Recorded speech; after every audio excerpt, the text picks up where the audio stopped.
What's going on, everyone? Welcome to tonight's live stream. Tonight we're going to be welding this really old surge tank. These parts were cut in 2018, I believe, and they've been sitting in a box. I actually had one welded up that I got powder coated, and I ended up selling it on Instagram. And there was actually more interest than just the one that I was selling. I don't actually want to produce this product anymore. This was actually, say actually a few more times, this was a really popular product back in the day. This is one of the products that started my business. This is a boot-mounted surge tank, so it fits in the spare tire well.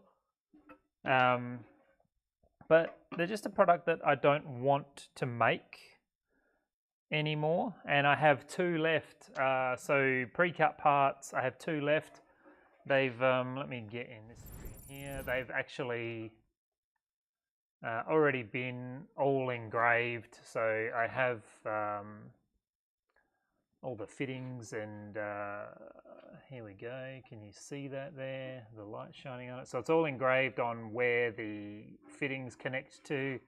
I've got off-road use only written on the top there, and I think supply. Yeah, supply written on the outlet. Oh no, outlet. Sorry, written on the outlet.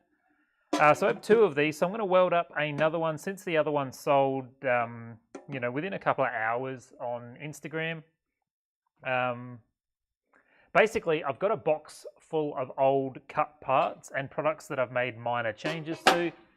The other one that I've got is this power steering reservoir. I don't know if I'll be able to show you that, but inside there I have a full baffle. You can see there it says full on the inside, so you know where to fill it to. This has been tumbled, so this was a laser cut part that has been tumbled. So I'm just going to start off by welding this one. Since these parts are so old, I'm just going to use a little bit of Scotch-Brite to hopefully just get a bit of the oxidization off. What I noticed when I was cleaning this one, the surge tank up, that there's just a ton of trash because they've been sitting in a box for so long, a ton of trash in the actual join. So we'll just give them a little bit of a buff around where we're going to weld. Basically, I'm just going to weld this little one just to get my eye in, because I didn't do any welding yet. Today was dropping off powder coat, picking up powder coat, and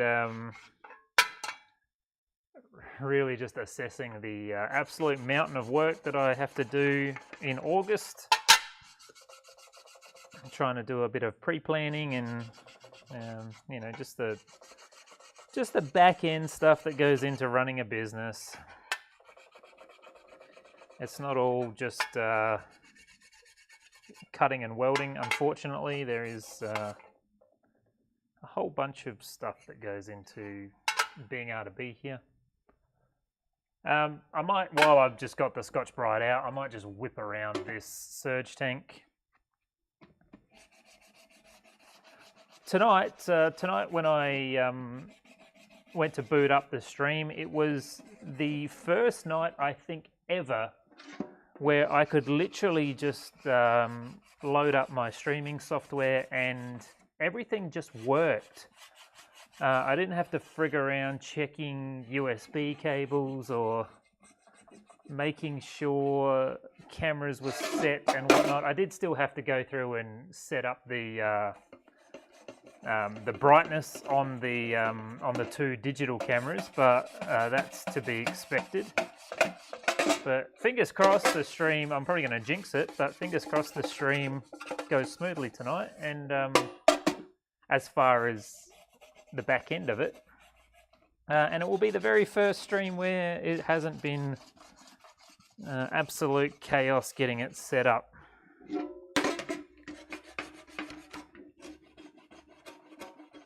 Which might put us on track to have the stream dialed in by stream number 100, which was the original plan. And if I have to guess, I'm pretty sure we're on 87, stream 87 tonight. Didn't stream last night. Just didn't get my work done in time, so I couldn't make it. All right, so we'll come back and isopropyl this before we weld it, but to start with, we'll jump onto this guy here, but we will definitely isopropyl this boy.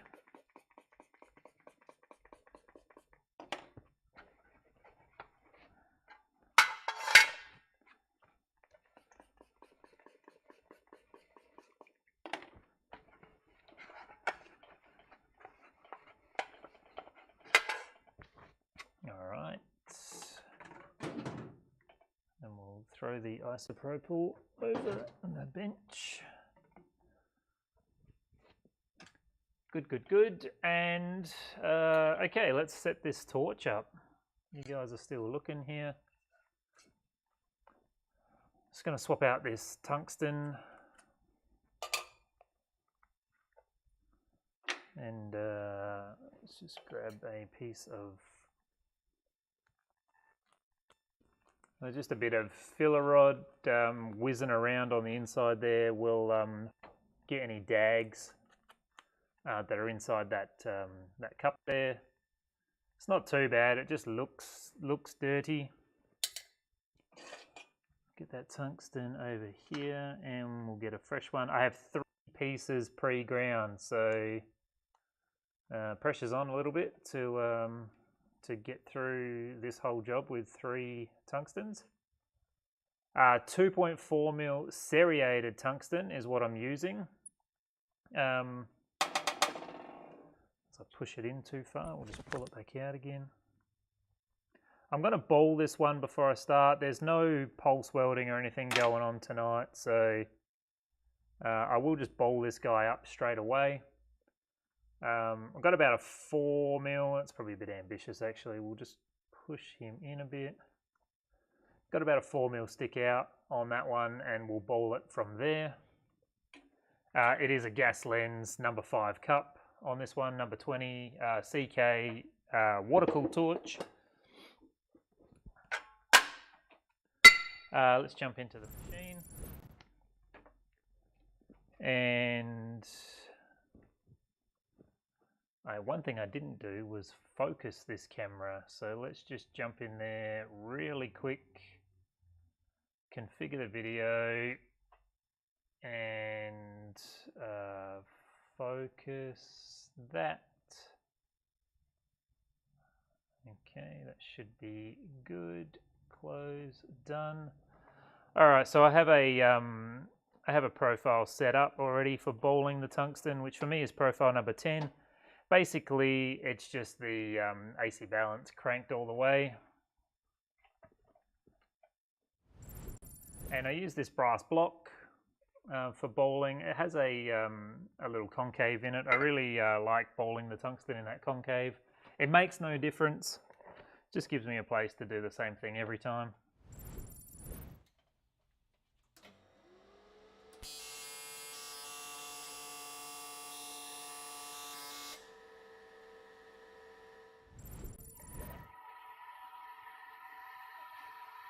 These serrated tungstens bowl super quick. They bowl super slick.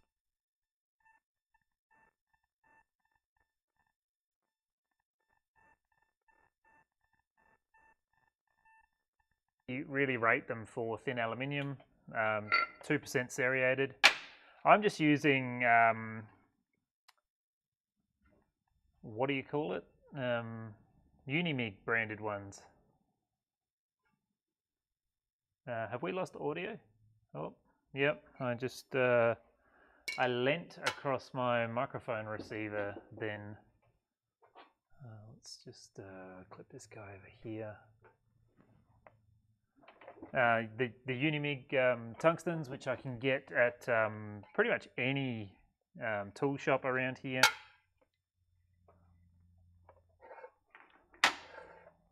And let's go back to settings now. So I'm going to jump up to profile number 1.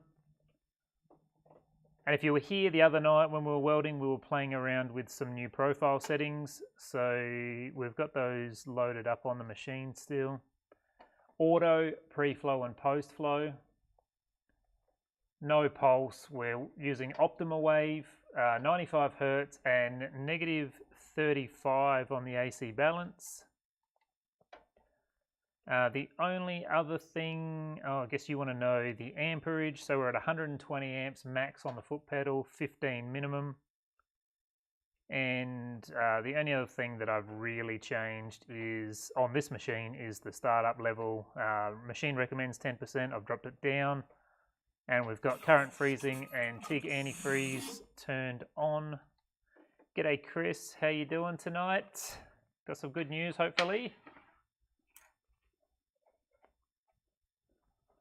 And we are ready to start welding. Liked and shared, I appreciate that, man, I really do.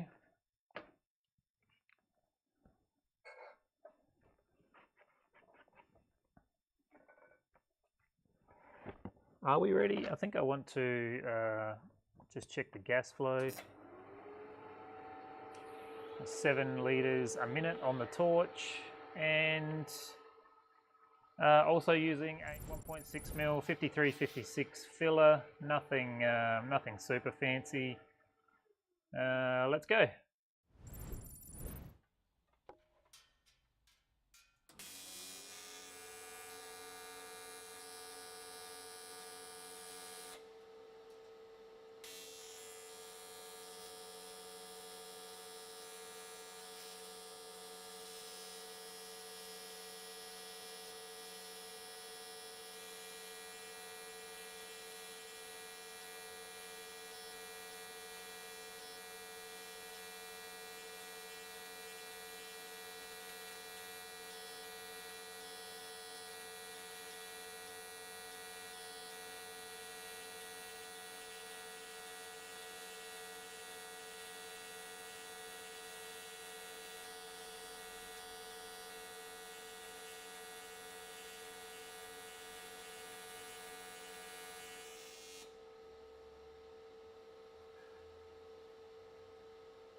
Not too bad. Feels like it's having a bit of a hard time earthing, but I can definitely solve that just by popping a little bit of weight on top there.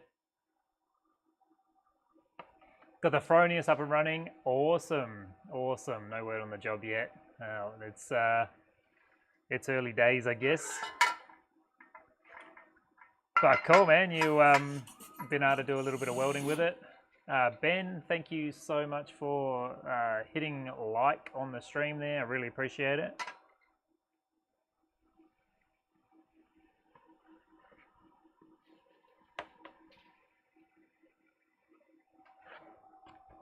Didn't fix this USB cable on the back of my helmet. We'll carry on.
Is there a noticeable difference? Obviously there is if you're mentioning it, but is there a noticeable difference between that and the Kempi? Is just by buying a Fronius gonna make me a better welder? Is my actual question, but yeah, very curious to know what your user experience is like. Obviously on DC, that's awesome. Definitely keep me posted on how you go on AC as well. I keep meaning to, you don't think so? I appreciate that. Yeah, I keep meaning to watch some videos on them, but I always forget until we're back here again. And obviously I can't do it right now. But yeah, that's so cool. That's so cool.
10,000 hertz pulse rate. Yeah, that was literally the question I was thinking about while I was welding then. Is it as high on DC as it is on AC as well? Because what's this machine? This is like 20 hertz or something, isn't it?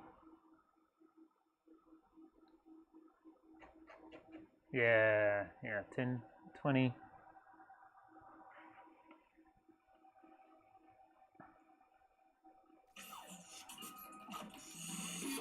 G'day Daniel, welcome to the stream. Thank you for the like.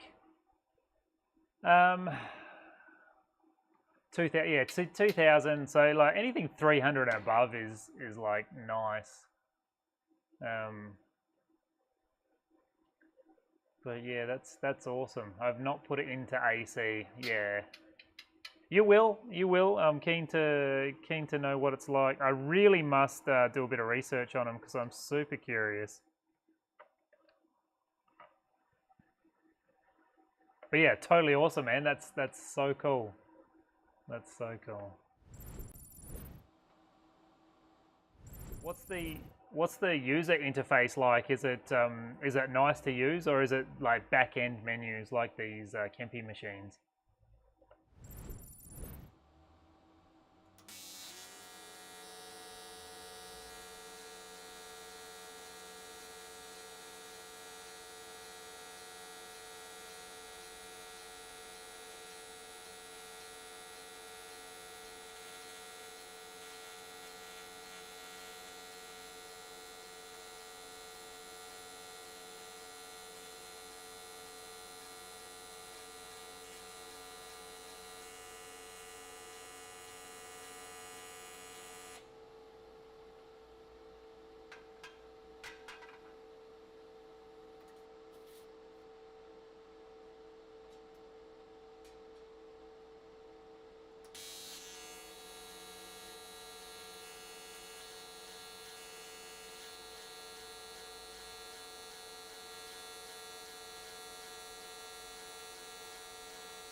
Yeah, so probably not dissimilar to this machine, possibly. Like you got your stuff, your go-to quick stuff, and then your back-end stuff maybe. It's cool though. I like the machines with screens on them. I don't know what it is about them. It just feels like you've got a little bit more control, rather than just a twisty knob that you're just hoping you're in the right spot.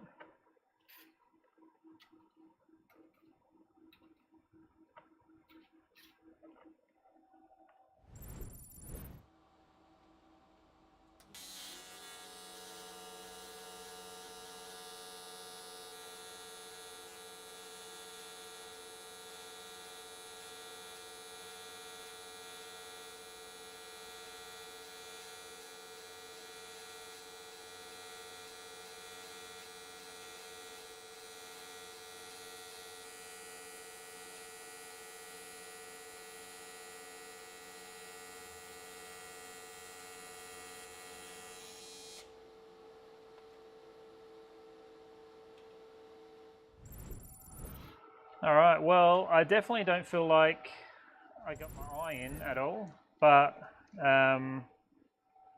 we're going to go for this this big tank now. It just has to happen. So this guy is 2.5 mil thick aluminium instead of my usual 2 mil. Basically, this product it's a 5-litre surge tank. Fits in the fuel in the spare tire well. I have a tube. You can see I've already welded the tube in, but I have a tube that runs through here and a swirl pot inside here. So that's swirling all the air out of the fuel, and then that bubbles over into here. There's also a couple of little slots on this tube on this swirl pot on the inside that allows the fuel in here to equalize. So we run the fuel supply in to exit all the air out of the fuel, and then we have the overflow pop in here, and that just keeps this reservoir topped up, which in turn tops up this one in case the swirl pot drains too fast. And then we've got a return, so I have two -6s that will get welded on here, and the return is always a -8. And then over on this side here, we've got the two, which will be -10 outlets, which this pipe that runs through here goes, let's see if I can describe it. So it goes like this and is hitting the wall to make sure that the fuel swells in here, and then the idea is that it swells out of this outlet.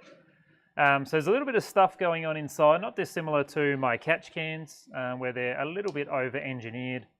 But this is an awesome little product. But I just don't want to be about that surge tank life. That's really all it is.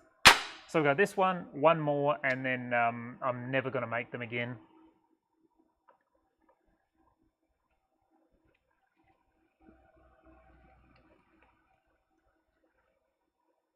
You like to fly by the seat of your pants? Yeah, I mean that's a great way to do it as well. For me, I just like knowing that I've set something on 23.3 or something, like something along those lines. It just lets me know if I'm going back to the same spot every time. But if I didn't have it, I probably wouldn't mind. It's one of those, at least for me at least, it's one of those like, now that I've got it, I like it. But I didn't know that I wanted it when I didn't have it. As long as it gets the job done, like, it doesn't really matter. So I'm really, you can see the trash coming out of this. I'm really just trying to get any debris that might have settled in these joins here. So this was partially tacked up. It just didn't have this bottom plate on or the tube in. And it's been sitting that way since 2018 in a box with no lid on it. Just waiting for me to care. I always thought that I would reinstate this product as part of growing my product range. But yeah, I just don't want to do fuel related products. Is really all it is. But the one that I put up, so I originally put it up on Marketplace, and then I thought I'd just reach out to my Instagram community. So the guy that grabbed it is an old customer of mine. I'm so glad that it's gone to him and he's putting it in his car. Super cool. But yeah, since there was so much interest, I will finish off these other two. And it's just a waste of money to have them in a box.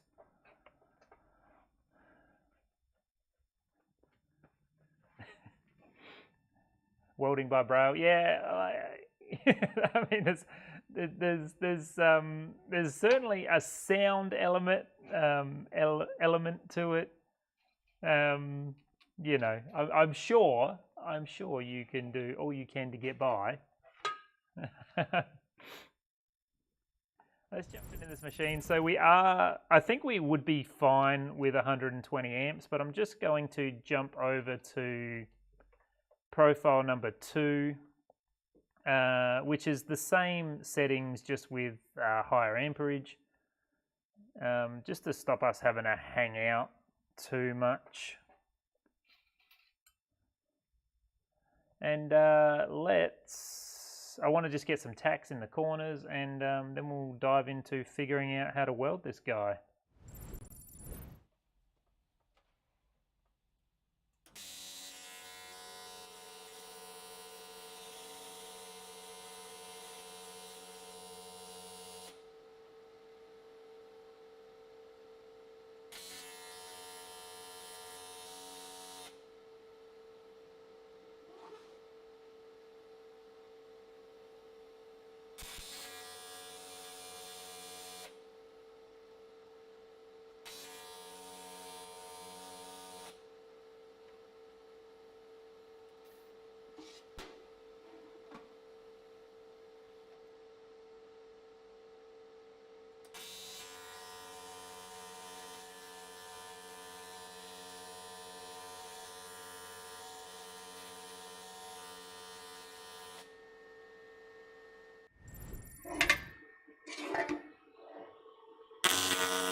Okay, looks like all the critical parts are tacked. Now we do have a few gaps where I probably don't want them on this little outlet spout.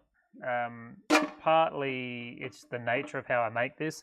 I always thought that if I reinstated this product, that I would have these made, like a billet piece made here with the threads, the AN fittings machined into them, because the way that I fold these is not fantastic. But in the early days of my business, this was like sheet metal parts, sheet metal everything was the way to do it, and it's a pretty old design.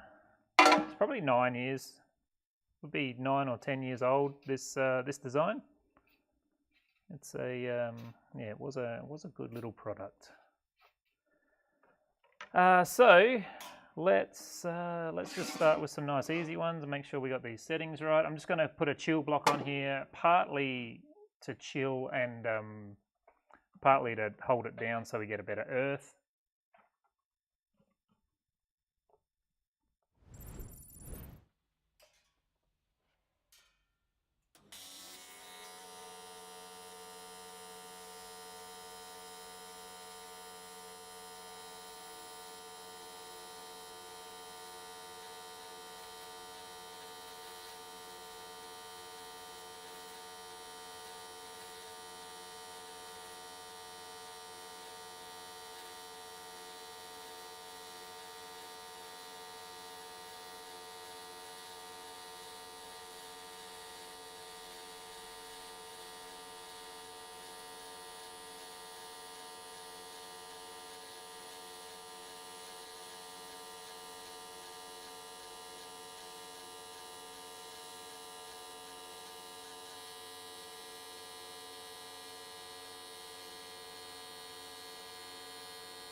Yeah, I think we'll be okay with those settings. It looks pretty nice.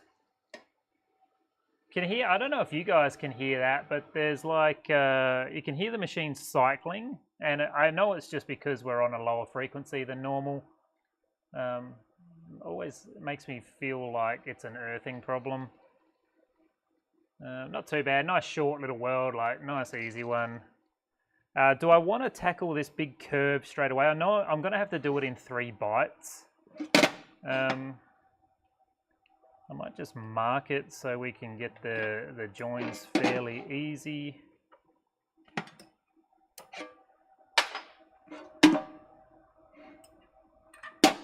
We're just going to do it. We're just going to do it.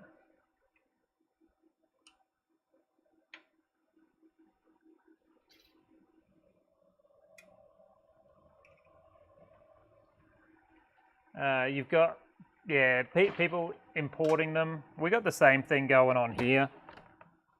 Surge tanks, big one. Like I don't think you can buy a locally made surge tank really, apart from custom made. But yeah, we're the same, man. Like, and the part that sucks is that people are getting them branded in China with their own brands on them. They're not even paying somebody here to engrave their brands on them. But yeah, I mean, it's not uncommon, is it? Like, so many companies, so many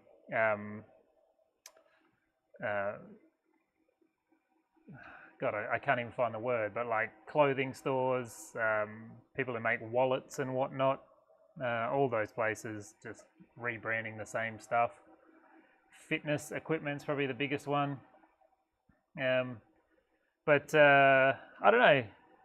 Like, I think my products specifically are just so complicated that China doesn't copy them. I have in the past when my business was when it really started to take off, I would welders. Yeah, that's another great one, Chris, for sure. Yeah, back a few years ago when my brand really started to shoot off, I did approach China to have my products made there.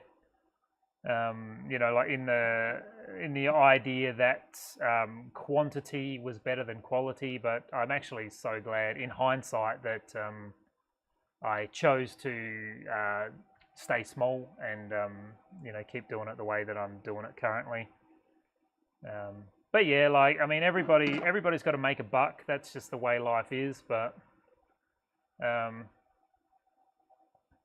yeah, Mishimoto is Mishimoto in the States, because I mean, I know they get a lot of their parts made in China. I don't know if they have their parts made in China and then assemble them in the States, but yeah, I know a lot of their billet parts and stuff, but I guess they probably have levels. I mean, they have such a broad product range, right from silicon hoses to radiator caps the whole way through. But yeah, I don't know many companies that are doing it. You know, I think PWR is one here that does it really big and locally. But yeah, it's a tough thing. It's a tough thing. It's a fine line. Like, if I had 20 guys in here, I don't know if the business would have the same format. I highly doubt it. I'd have 20 guys making catch cans. But yeah, this, I mean, I'm a maker. Like, this works for me. But the goal for me isn't to be a millionaire. Shops in San Francisco. Yeah, okay. Cool. My dealing with them is there's a company here, or a auto store called Autobarn. I worked there for a few years. That's my only real dealing with Mishimoto, is through working in an auto parts store. But yeah, they have a pretty broad product range. I was actually looking at their stuff today. I got this this car behind me that I'm building a custom radiator for, and I see that they make one, but it just didn't look nice enough. So I'm going to make it myself. But Yeah, Mishimoto. They're in my list in my business plan of companies to emulate. Mishimoto is certainly one of them, which is really interesting.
I wonder if I should have taken the challenge to weld that in one pass. It wouldn't have been super nice. I will spin this around and show you that weld. I'm actually really happy with it at the moment.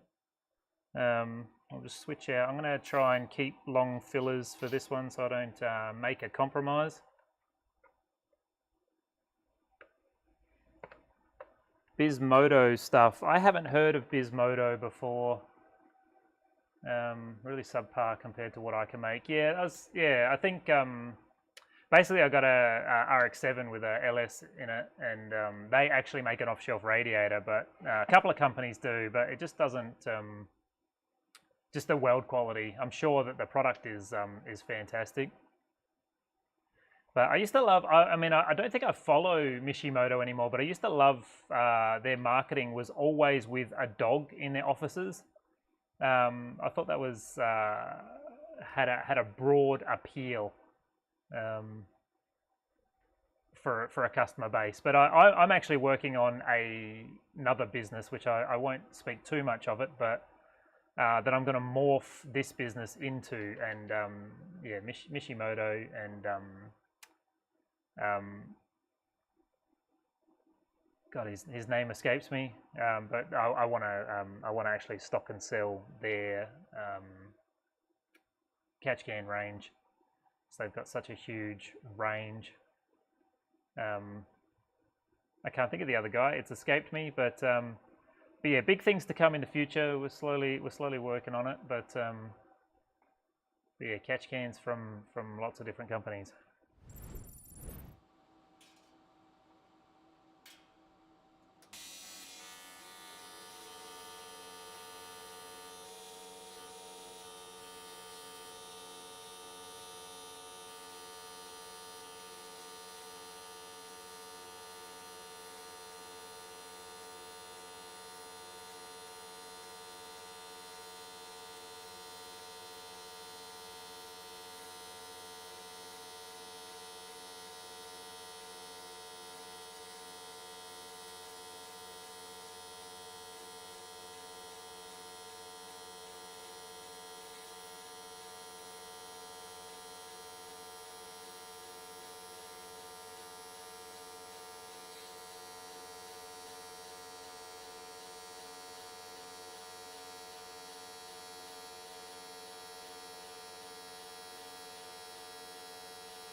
first name is Biz. Biz is a great name.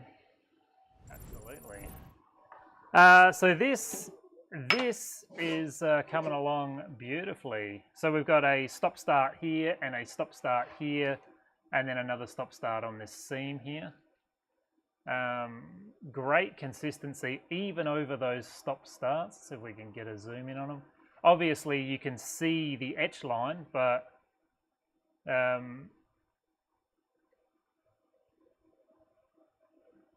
you can't tell. I mean, once this is powder coated, I don't think anyone would be able to point at where the stop starts are.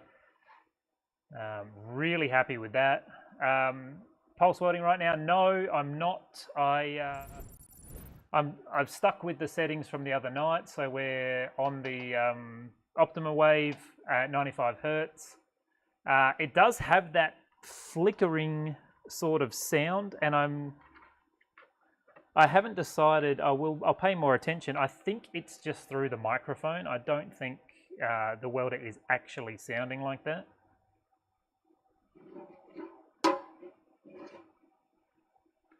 But this machine doesn't have that fast of a pulse. If it did, I would probably be using it.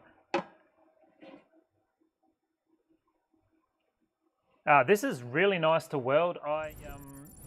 I don't often get to weld 2.5 mil thick. It's just so forgiving. It sucks the heat away so fast, and there's just so much base material in there that that it's just nice to hang out on, and really takes the stress out of it. I understand why people choose to make their products out of 2.5 mil. The reason I make the bulk of my products out of 2 mil is because it is as thin as I can get great results on, and the reason for it over 2.5 is to save weight, so my customers don't pay as much in shipping. That's really the main reason why. I'm actually just going to grab a shorter filler, and I'm going to start with this short piece, and then we're going to weld this straight across the front here.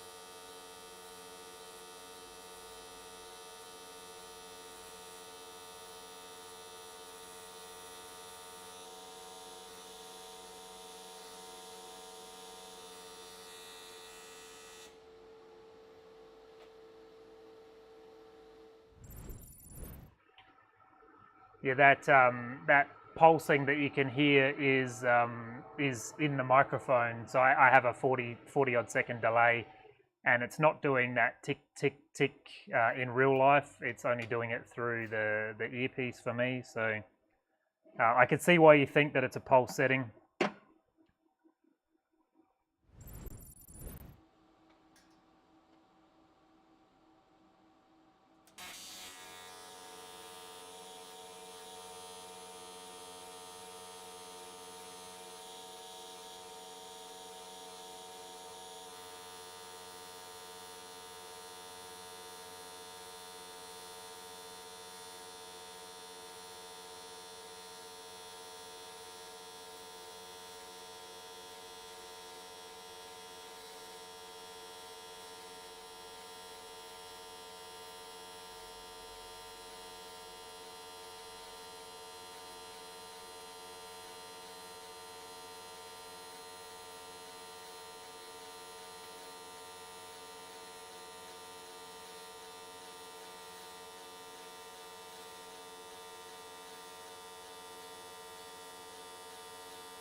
I'm really grateful to have a water-cooled torch. I remember making these tanks with a number 26 air-cooled, doing those long welds. I used to actually run higher amperage. The power delivery on this machine is a bit different to my old machine. And I would have to hang the torch over a fan to cool it between welds. Yeah, really amazing having a water-cooled torch. So I think I'm going to run around starting from this back corner. Actually, did I just show you that weld? It came up phenomenal. It's definitely because it's 2.5 mil. It's super nice and just cruisy to weld. Hardly any heat in this part on the top side here, so I think we're good to just keep powering through.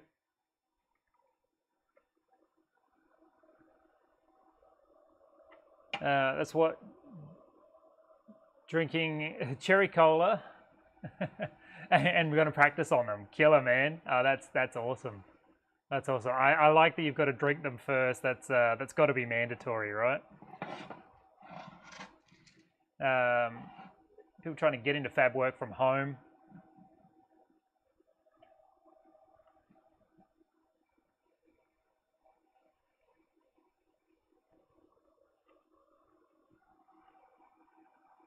Trying to get into fab work from home. 4 or 5 fab tables a week for people that have bought DXF files from places like Maker Table. Yeah, interesting. Interesting. Why are people buying them? I guess buy them. Just like, why buy them when you can get them for free?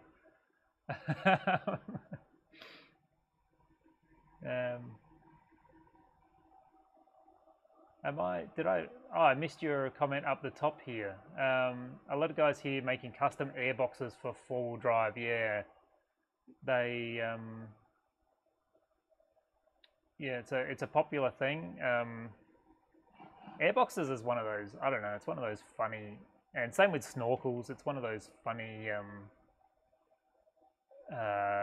customer bases. I think I could probably say that. Yeah, I did the GU ones. I actually designed them for a company, but they never went ahead with them. Or I think it was partly my fault. I was too slow on getting the design finished off. But I 3D printed the whole thing and then made one. I recently sold it on Marketplace for a GU, 4-inch in and out. Super, everything I do, super over-engineered, super fancy. But yeah, cutting welding tables. How can I ask how much, like, to have one laser cut it costs? Like, is it beneficial getting one cut yourself versus buying something pre-done? Like, there's a guy, isn't there a guy on there that's selling on Marketplace who's purely selling welding tables for like 300, 600 bucks or something?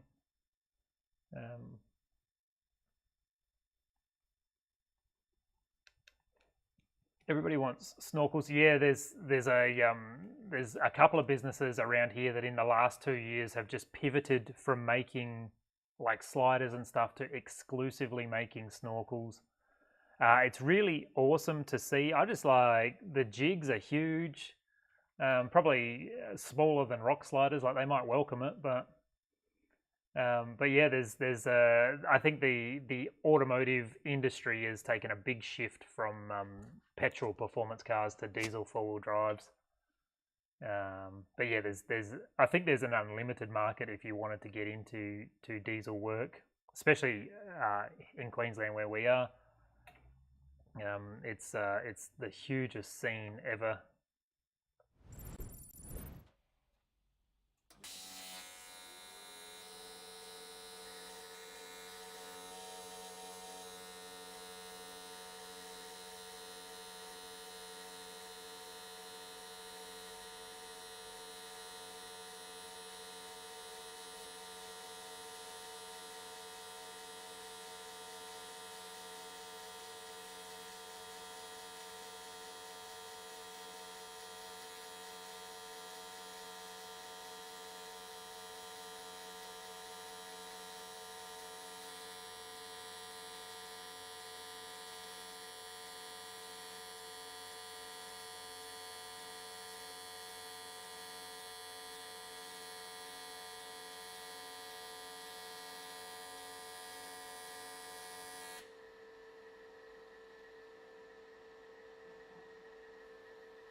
for me, I guess capping off that diesel thing, like I don't do diesel intercoolers, sorry, catch cans.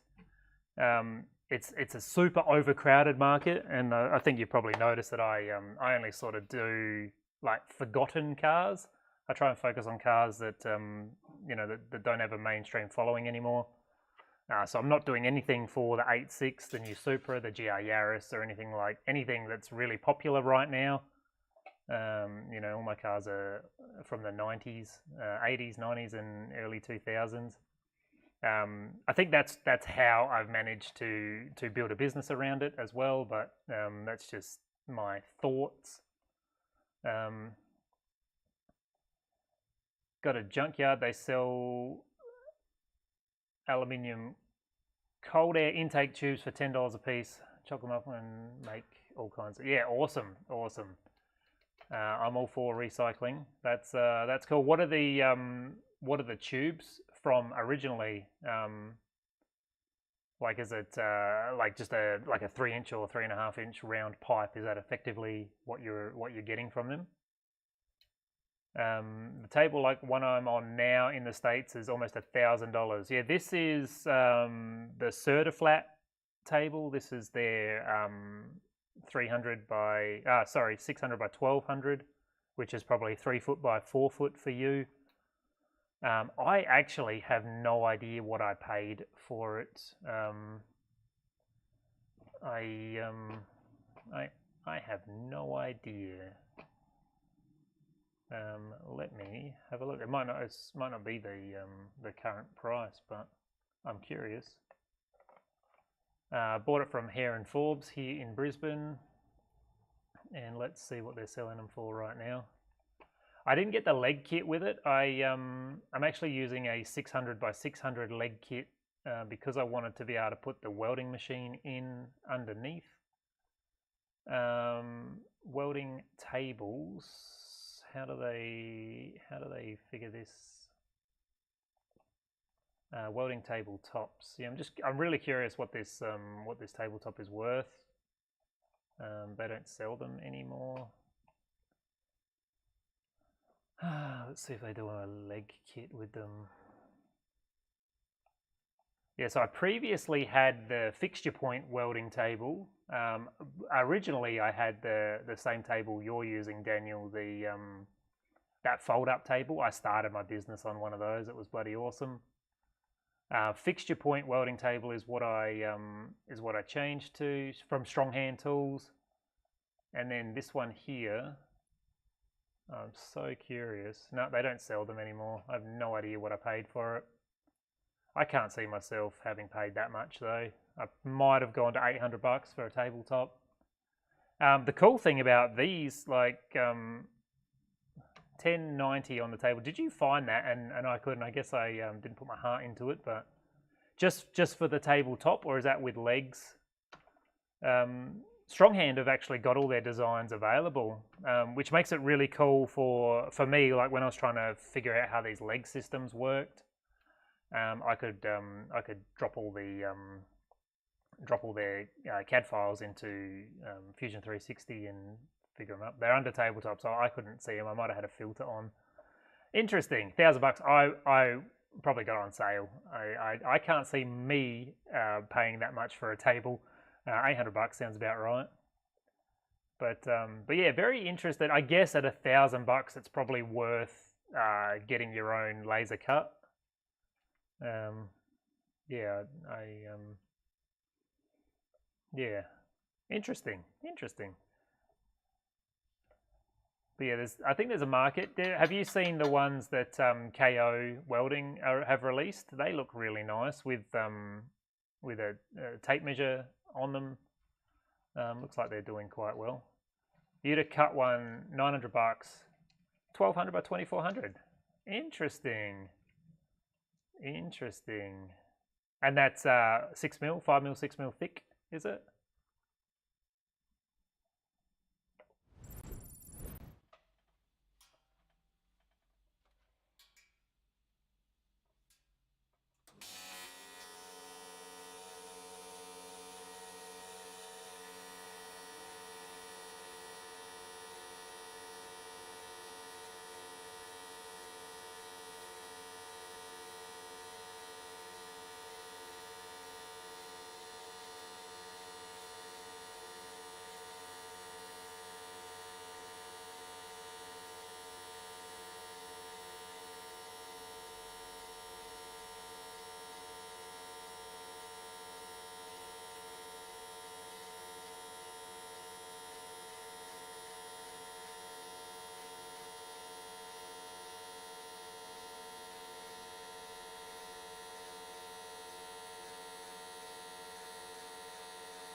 Yeah, 6mm no legs sounds like a bloody good price.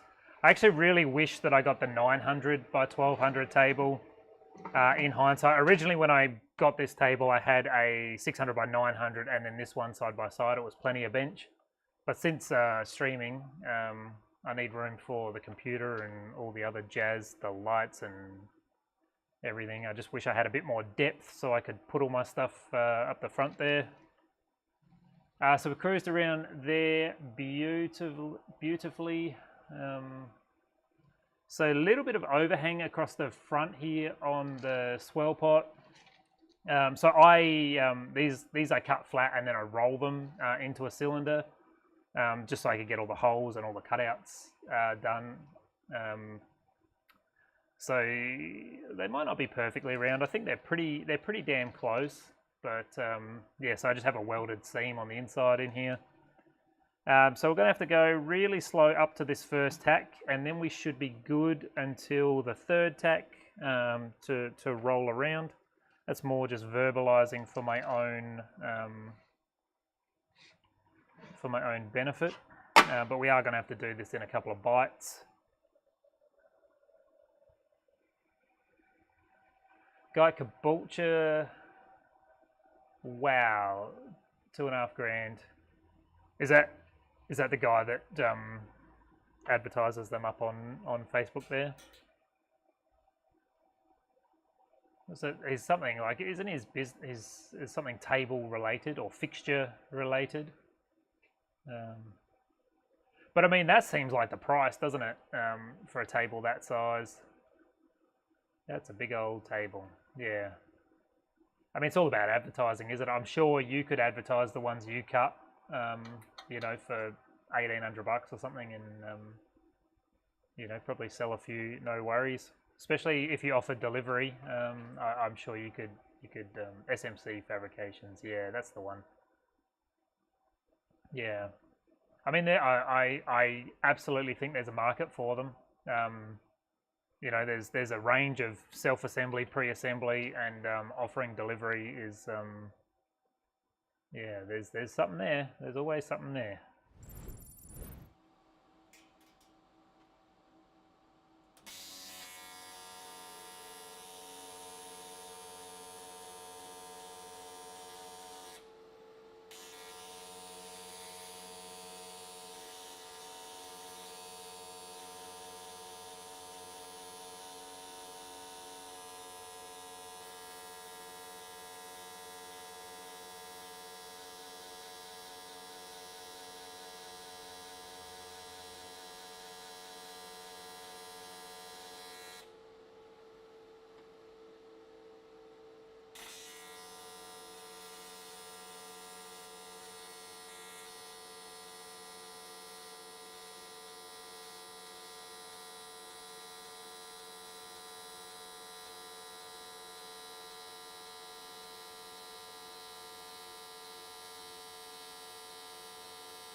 3 by 1500 modern tools. Not familiar with the brand, but yeah, I imagine a table that size would be beneficial for you.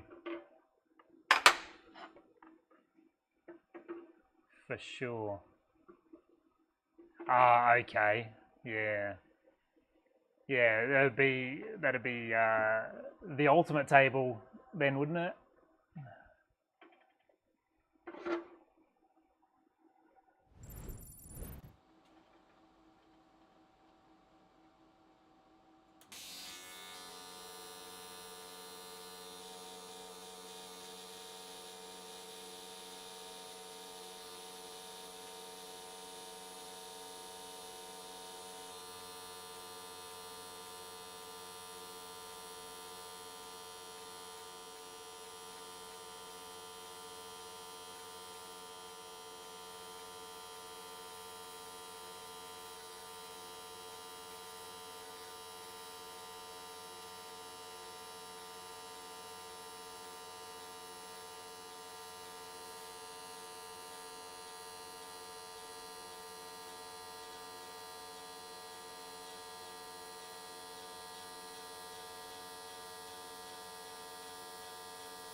$20K with tooling. That does that include delivery as well? 11 grand sounds a bit more reasonable without. I guess depends on what the tooling is, but you know, precision ground table is probably worth that kind of money for sure. On that size, of course. So I had what I thought might have happened more regularly on this part, but just here when I restarted the arc, you can see I had to go back and put a bit more heat in, but, or can you? I don't know if you can see. That includes delivery. Interesting. Is I had some trash burn through from the other side, and I was worried about that. I did wipe the inside with some isopropyl and a paper towel when I got it out the box, but I probably should have taken a bit more care given how dirty the seams were. So these were actually sitting upside down with no base on them in a box with no lid. So I'm actually surprised it's not worse than that for 4 years.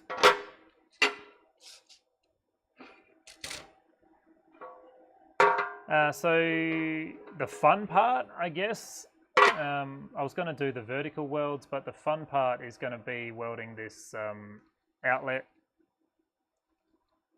little doodad on with all these gaps. I think we're good for heat. I'm just going to try and seal this up as best I can cold, and then I'm going to come back and weld it out for the aesthetics. Might be a tricky one, but we'll see how we go.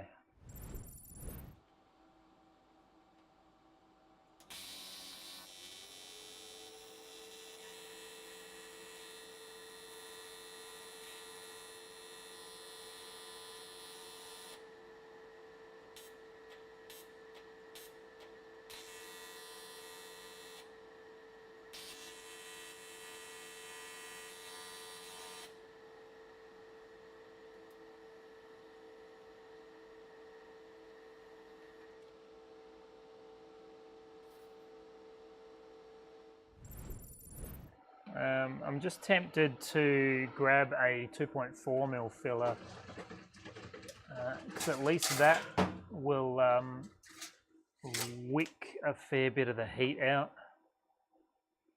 Ravines, they are a bit more like ravines. This one here, so 2.4mm filler here. No worries at all with that gap. But this is what we got. This is what we got to work with. So it's what we got to work with.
Got it sealed okay, which is excellent. Definitely come back. We'll decide in a little bit whether we come back with a pulse or just back over with straight current. I just want to do the same on the top because there are still some large gaps on this one and that really fine point there. Might just chock him up a fraction so it's a bit more comfortable to weld.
Yeah, I think we're good with that for now. So I'll just let that hang out for a little bit, and we'll do these vertical welds.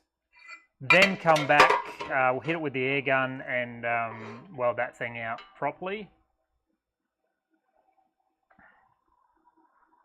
Yeah, you gotta wiggle it, do a bit of a weave sometimes. I'm not a big fan of the aluminium weave, but I am a fan of calling them ravines instead of gaps. That's for sure. But yeah, just go side to side and you know, let the filler do its job. So I'm going to try and go top to bottom on all these vertical welds.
That came up really nicely.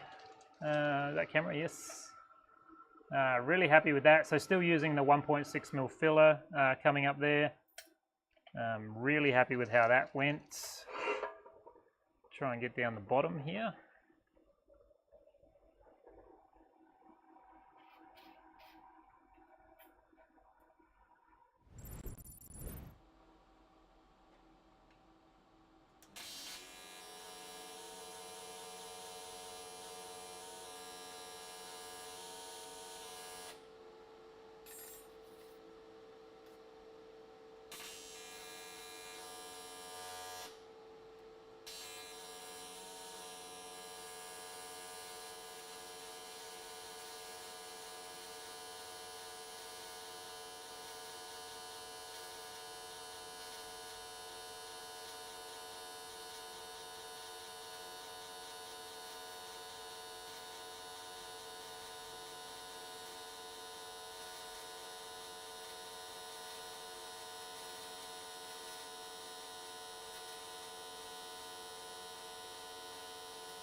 Chasing a little bit of trash floating in that one. I did pick up the 2.4mm filler originally, so I got a bit of a big dab on the start there, but just had to sort of slow down a bit and let the trash sort of bubble out as I went down there. And this one's going to be the not fun one to weld. I'm going to try and do something like this. Stand it up here. So I still want to try and get that top to bottom.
Well, fortunately it didn't get a wiggle on. I thought it might have been a bit precarious, but it stayed there okay. So we are good. So now we just got to weld this this little bit on the end here. I'll just grab the air gun. Hopefully.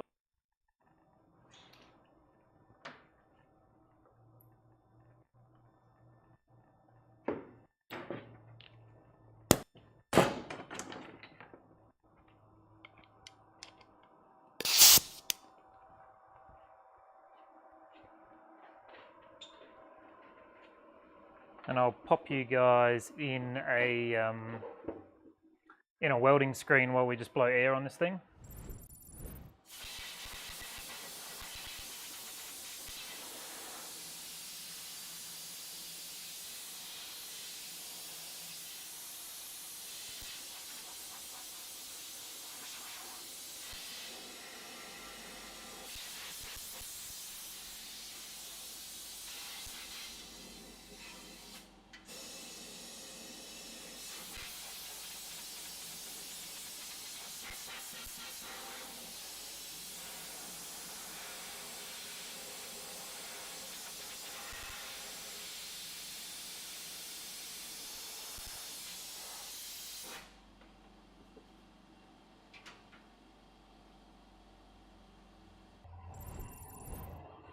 All right, that should be good.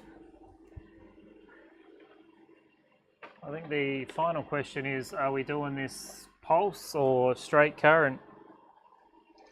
Probably we'll just go straight current. I want to, let's get in here and have a look. So I want to weld down here before I do across here, because I want this weld to overlap that one. So let's whip in there and do him first.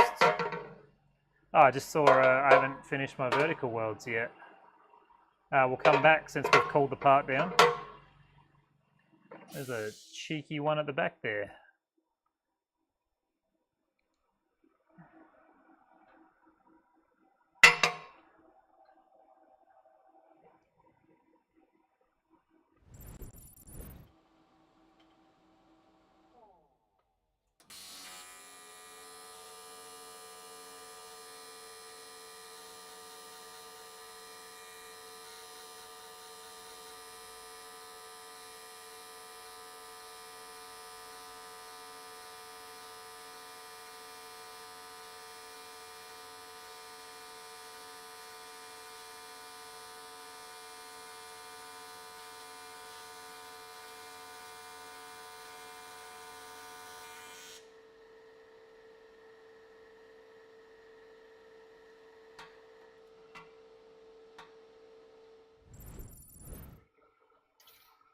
All right, what are we hitting on back here? Chill block. That looks bloody perfect. I might do this weld first and then show you guys how we finished up. So I'm going to do the curve. I am going to use a 1.6mm filler for this one and just feed like crazy.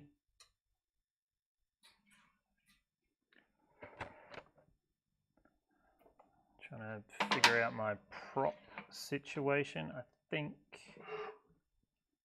I'll be able to get the whole way around off of this chill block.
Alright, successful. I would have liked it to look a fraction better than that, but it is what it is.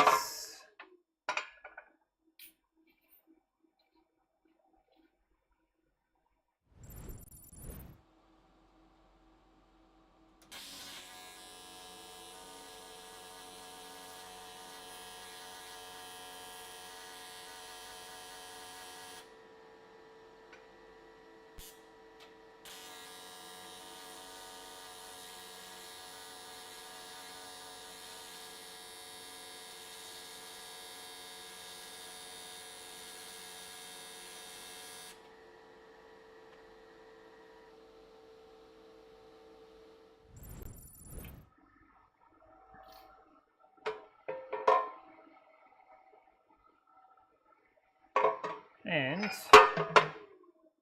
we'll go back over this stuff. We'll get the prop back for this one.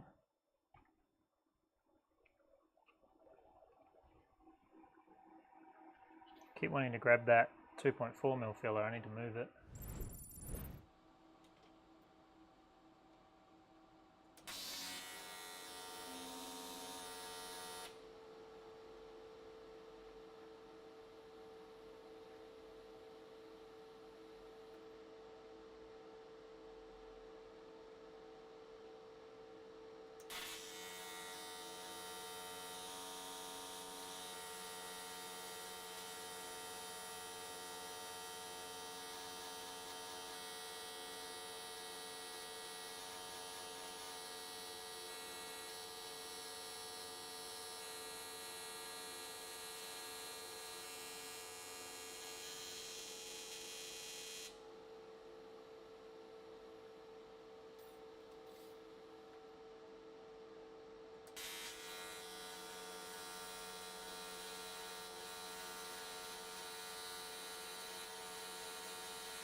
All right, not too bad.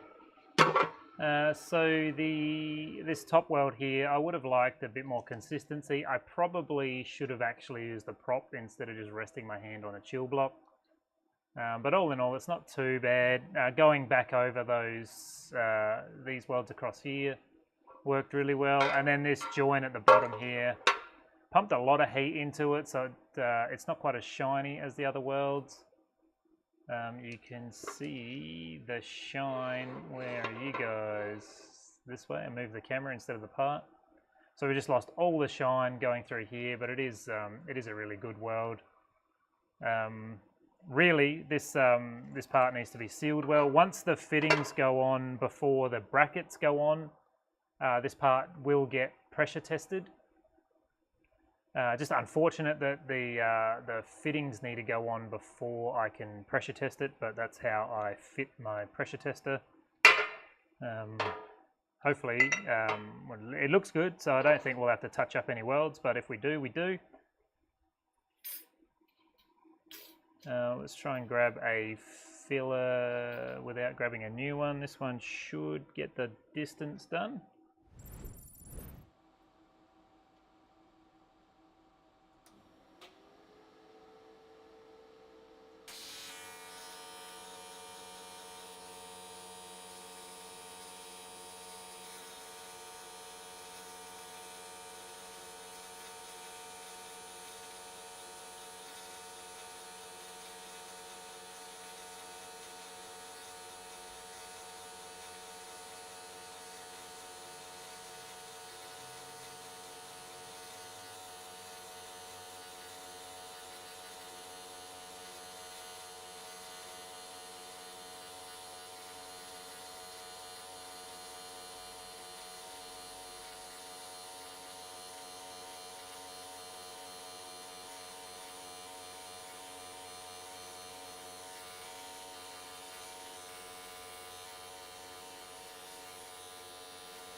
A lap joint is definitely not a joint I get to do very often, or do very often. I think I started with the center line. Let me put it down here.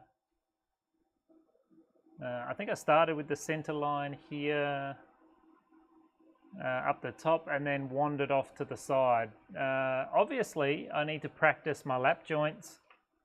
I want to say it's the last time I welded one of these. 4 years ago was the last time I did a lap joint.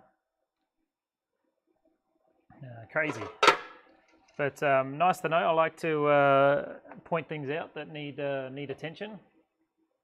So here we go. That's what we're doing tonight. Took a fair bit longer than I expected, but it's a big weld job to do. Pretty happy with most of the welds on this. It does look really good. I am not happy with this inch of this one here, but all in all, it does look good enough. I do really like these stop starts across the back. The bottom is the stop starts across this curve on the bottom here are absolutely flawless. I'm really happy with those. But that's my spare wheel mounted surge tank. This one and one more are going to be the last ones I ever make.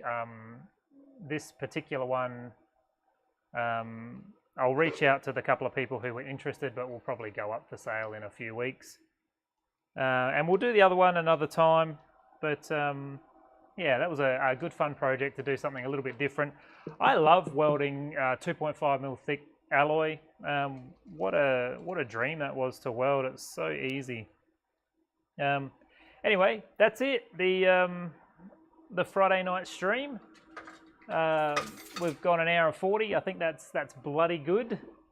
Yeah, thank you, Chris. I do like this product. I just don't want to deal with fuel. That's I don't want to be responsible for these going all over the world. Anyway, everyone who came along to the stream tonight, thank you so much for joining me tonight. I really appreciate it. Chris and Daniel for jumping in the chat. As always, I really appreciate both of you coming along. It truly means the world.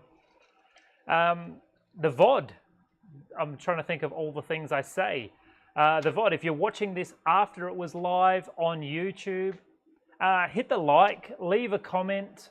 I'd love to take some viewer requests. We did one. We did this the other night. Where are you guys? We did this for Jack. He wanted he wanted some tube weld help, I guess. I'm really happy to do stuff like that. I'd love to do more of that. But yeah, leave a comment, leave a like, do all the things. Hit subscribe if you're not subscribed. If you like what I've got going on, I'd love to see you in future videos. I will be back. I will be back on Tuesday next week. Not tomorrow, unfortunately. Post up that bomb. Yeah, send it to me. And if you weld those cans together, I would love to see how you go with those as well. That's going to do it for me, guys. You are all so bloody awesome. Have a great night. Have a great weekend. And I'll be back on Tuesday for another awesome welding stream.